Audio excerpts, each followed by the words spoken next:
নমস্কার প্রিয় দর্শক, আজকের একটা মূল্যবান ভিডিও নিয়ে আপনাদের সামনে চলে এসেছি। আপনারা জানেন সারা ভারতবর্ষ জুড়ে এসআইআর চলছে, আর এই এসআইআর চলাকালীন আমাদের প্রত্যেক বাড়ি বাড়িতে বিএলও আসছেন, আর প্রত্যেকের নামে দুটো করে ফর্ম ইস্যু করছেন। বলে দিয়েছেন, আমি যদি সব কিছু বলে দিয়ে যাচ্ছেন, নিয়মকানুন বলে দিয়ে যাচ্ছেন, কিন্তু খটকা লাগছে সেই জায়গাটাতে যে এই ফর্ম পূরণ করার বিষয়ে কিছু কিছু সমস্যা দেখা দিচ্ছে। যে কীভাবে পূরণ হবে, কোন জায়গাটাতে কি লিখব, আমি একদম পরিষ্কারভাবে আপনাদেরকে দেখিয়ে দিতে চাইছি যে এই ফর্মটা একদম সহজে কিভাবে পূরণ করা যায়। চলুন কথা না বাড়িয়ে একদম ফর্মটা কিভাবে পূরণ করায় সেই বিষয়ে এগিয়ে যাই। আর ভিডিওটা কিন্তু স্কিপ করে দেখবেন না, তাহলে অনেক কিছু মিস করে যাবেন। প্রত্যেকটা পার্টি জরুরি, জায়গাটা মনে রাখবেন, ভুল করলে চলবে না। তো ভিডিওটাকে শেয়ার করে দেবেন, লাইক করে দেবেন, যাতে অন্যরা জানতে পারে, সবাই যাতে সঠিকভাবে ফিল আপটা করতে পারে। চলুন। প্রিয় দর্শক, আজকে যে বিষয়টা আপনাদের সামনে নিয়ে এসেছি, আপনারা ইতিমধ্যে আগে বলেই দিয়েছি এসআইআর চলছে, তো সেই জন্য ফর্ম পূরণ করাটা খুব জরুরি, খুব একটা ভাইটাল বিষয়ের জন্য আমি ভিডিওটা নিয়ে এলাম। ভিডিওটা বেশি দীর্ঘায়িত করবো না, মন দিয়ে দেখে নিন কীভাবে ফর্মটা পূরণ করতে হবে। দেখুন, আমি একটা ফর্ম নিয়েছি, এনার নাম হচ্ছে নারায়ণ বর্মন। ইনি বয়স্ক লোক, এনার 2002 সালে ভোটার তালিকায় নাম রয়েছে। তো আপনারা অবভিয়াসলি কী করবেন, প্রত্যেক ভোটারেরই এই ওপরের পার্টটা, মানে অর্ধেকের ওপরের পার্টটা জেনারেলি সবারই পূরণ হবে। কী বেসিসে পূরণ হবে বা কী ডকুমেন্টসের বেসিসে পূরণ হবে না, এই যে জন্ম তারিখ লেখা রয়েছে, আধার নম্বর লেখা রয়েছে, তাহলে আমাকে বুঝে নিতে হবে যে আধার কার্ডটা মাস্ট। আধার কার্ড এবং ভোটার আইডি কার্ডটা হলেই কিন্তু এই ফর্মটা সুন্দরভাবে পূরণ করা সম্ভব হয়ে যাবে। এবং সঙ্গে 2002-এর ভোটার লিস্টটা দেখুন, উপরে লেখা আছে জন্ম তারিখ, তাহলে আধার কার্ড অনুযায়ী জন্ম তারিখটা লিখলেন, আধার নম্বরটা লিখলেন, 12 সংখ্যার আধার কার্ডের নম্বরটা পরিষ্কার করে লিখবেন, মোবাইল নম্বরটা দিলেন যে নম্বরটা চালু আছে, ইনার পিতা বা অভিভাবক ওই আধার কার্ডে যাই লেখা আছে সেটাই দিলেন। এবার অভিভাবকের যদি এপিক নম্বর বা ভোটার আইডি কার্ডের নম্বরটা থাকে সেটা দেবেন, ফাঁকা রেখে দেবেন। ইনার মায়ের নাম, নিজের মায়ের নাম দেবেন, মায়ের এপিক কার্ড যদি থাকে এপিক কার্ডের নম্বরটা দেবেন, যদি না থাকে ফাঁকা থাকবে। আচ্ছা, ইনি যেহেতু পুরুষ, তাহলে ইনার স্ত্রীর নাম দিতে হবে। এই যে লেখা আছে স্বামী বা স্ত্রীর নাম, তাহলে ইনি যেহেতু পুরুষ, তাহলে ইনার স্ত্রীর নাম দিতে হবে এবং স্ত্রীর এপিক কার্ডের নম্বর দিতে হবে। এবারে দেখুন, এই ব্যক্তি 2002 সালে ইনার নাম রয়েছে ভোটার তালিকায়, তাহলে 2002 সালের ভোটার তালিকায় নাম আছে যেহেতু, তাহলে কি করতে হবে না, এই ফর্মটার একদম বাম পাশে নিচের দিকের এই পার্টটা যেখানে আমি পেন্সিলটা রেখেছি আপনারা দেখতে পাচ্ছেন, সেখানে এই ব্যক্তির নাম দিতে হবে। তাহলে এনার নাম দিতে হবে, নির্বাচকের নাম, এনার নাম দিলেন, এনার এপিক নম্বর যদি থাকে, অর্থাৎ 2002 সালের এপিক নম্বরটাই দিতে হবে। অনেকের 2002 সালে এক রকমের নম্বর ছিল, 2025-এ সেটা আপডেট হয়ে অন্য নম্বর হয়ে গেছে, কিন্তু আপনাকে 2002 সালের এপিক কার্ডের নম্বরটাই দিতে হবে এখানে। এনার আত্মীয়ের নাম মানে এনার বাবার নাম এখানে দিতে হবে, নির্বাচকের নাম সঙ্গে এনার বাবার নাম, তো সম্পর্ক হলো বাবা। এবারে 2002 সালে যে জেলা আছে ওই ভোটার লিস্টটাতে যে জেলা, সেই জেলা দেবেন, রাজ্যের নাম দেবেন। এবারে বিধানসভা ক্ষেত্রের নম্বর, 2002 সালে ওই যে লিস্টে যে বিধানসভা ক্ষেত্রের নাম ছিল সে নাম, বিধানসভা ক্ষেত্রের নম্বর একটা থাকে, এসি নম্বর থাকে, পার্ট নম্বর বা অংশ নম্বর থাকে, এবং এই ব্যক্তি ওই 2002 সালের লিস্টে যে ক্রমিক সংখ্যায় বসেছিল বা সিরিয়ালে বসেছিল সেই সিরিয়াল নম্বরটা দিতে হবে। একটা কমপ্লিট হলো, উপরে ফটো লাগালেন, কমপ্লিট হলো। একজনের দুটো করে 5 সাইজ ফটো লাগবে। ফটোগুলোকে পিন আপ করবেন না, আপনারা আঠা দিয়ে লাগাবেন, ব্যাস। এবারে ইনি এখানে সই করবেন বা টিপছাপ দেবেন। ইনি যদি বাড়িতে না থাকেন তাহলে কী করতে, এর বাড়ির যে কোনো সদস্য ইনার হয়ে বকলমে সই করতে পারবে এবং ব্র্যাকেটে সম্পর্কটা লিখে দেবে যে তিনি কে হন এনার। এবারে চলে যাব 2 নম্বর ফর্মে। ধরুন এই পরিবারে আগে যিনি ছিলেন তার স্ত্রী, ইনারও 2002-এ ভোটার তালিকায় নাম রয়েছে, তাহলে এনার অবভিয়াসলি জেনারেল পার্টটা এইটা। জেনারেল পার্টটা কি, এখানে আধার কার্ড বা ভোটার আইডি কার্ডটা হলেই হবে। জন্ম তারিখ রয়েছে, আধার কার্ড অনুযায়ী জন্ম তারিখ লিখবেন, আধার নম্বর দেবেন, মোবাইল নম্বর দেবেন এবং অভিভাবকের নম্বর ওই কার্ডে বা পরিচয়পত্রতে যে অভিভাবক রয়েছে তার নাম দেবেন।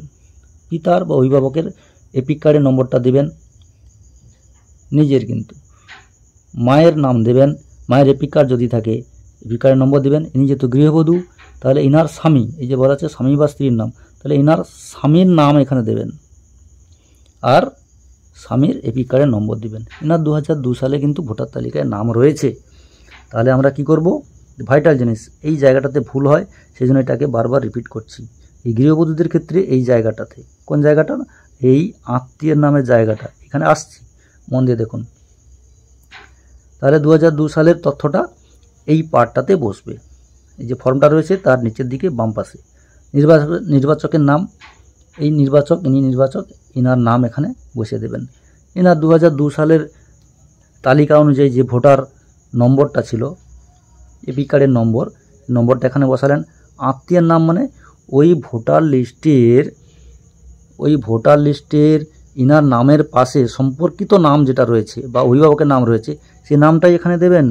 এখানে কখনোই বাবার নাম বসিয়ে দেবেন না। যার স্বামীর নাম আছে স্বামীর নাম হবে, যার অভিভাবক বাবা আছে বাবার নাম হবে। Am I clear? দেখুন আমি একটা ডেমো দিয়ে দিচ্ছি। দেখুন এটা একটা 2002 সালের ভোটার তালিকা। এখানে কোনো একজন গৃহবধূকে ধরে নিন, ধরুন সন্ধ্যা বর্মন। তাহলে সন্ধ্যা বর্মন 2002 লিস্টের নাম রয়েছে। তাহলে সন্ধ্যা বর্মনের পাশে দেখুন লেখা রয়েছে স্বামী সাগর বর্মন। তাহলে স্বামী সাগর বর্মন, এখানে কখনোই পিতার নাম বসিয়ে দেবেন না, যেটা আছে সেটাই বসাবেন। এই যে সম্পর্ক বা সম্পর্কিত ব্যক্তির নাম রয়েছে, তাহলে এখানে স্বামী রয়েছে তাহলে স্বামীর নাম দেবেন, যদি পিতা থাকে পিতার নাম দেবেন। ক্লিয়ার? ব্যাস, চলে যাই ওনার ফর্মে। এবারে আত্মীয়ের নাম দিলেন। এবারে যদি স্বামী হয় তাহলে সম্পর্ক স্বামী লিখবেন, যদি পিতা হয় পিতা লিখবেন। এবারে 2002 ওই যে তালিকাটা, সেটা জেলা, রাজ্যের নাম, বিধানসভা ক্ষেত্রের নাম, বিধানসভা ক্ষেত্রের নম্বর মানে এসি নম্বর, পার্ট নম্বর, সিরিয়াল নম্বর। ব্যাস, ইনারটা কমপ্লিট হলো। ধরুন এই পরিবারে ইনার ছেলে রয়েছে,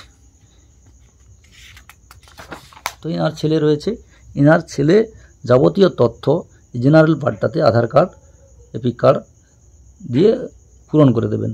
জন্ম তারিখ দিলেন, আধার নম্বর দিলেন, মোবাইল নম্বর দিলেন, পিতার নাম দিলেন বা অভিভাবকের নাম দিলেন, এপিক কার্ড নম্বর দিলেন, অভিভাবকের নিজের মায়ের নাম দিলেন, মায়ের এপিক কার্ডের নম্বর দিলেন যদি থাকে দিলেন। এবারে ইনি যদি বিবাহিত হন তাহলে ইনার স্ত্রীর নাম এখানে দিতে হবে। ইনার স্ত্রীর নাম, যেহেতু পুরুষ, স্ত্রীর নাম দিলেন, স্ত্রীর এপিক কার্ডের নম্বর দিলেন। ইনার 2002 সালে ভোটার তালিকায় নাম নেই, তাহলে কি করতে হবে, তা হচ্ছে ফর্মের ডান পাশে নিচের দিকের পার্টটা ফিল আপ হবে। ইনার বাবার লিঙ্কটা দিতে হবে। 2002 সালে ইনার বাবা ভোটার তালিকায় নাম রয়েছে, যদি বাবার নাম না থাকে তাহলে দাদুর আছে, তাহলে দাদুর লিঙ্কটা দিতে হবে। যার লিঙ্ক দেবেন তার নাম দিতে হবে। আমি ধরে নিলাম বাবার লিঙ্কটা ইনি দিচ্ছেন, তাহলে বাবার নাম লিখলেন, বাবার এপিক কার্ডের নম্বর লিখলেন 2002 সালের তালিকা অনুযায়ী।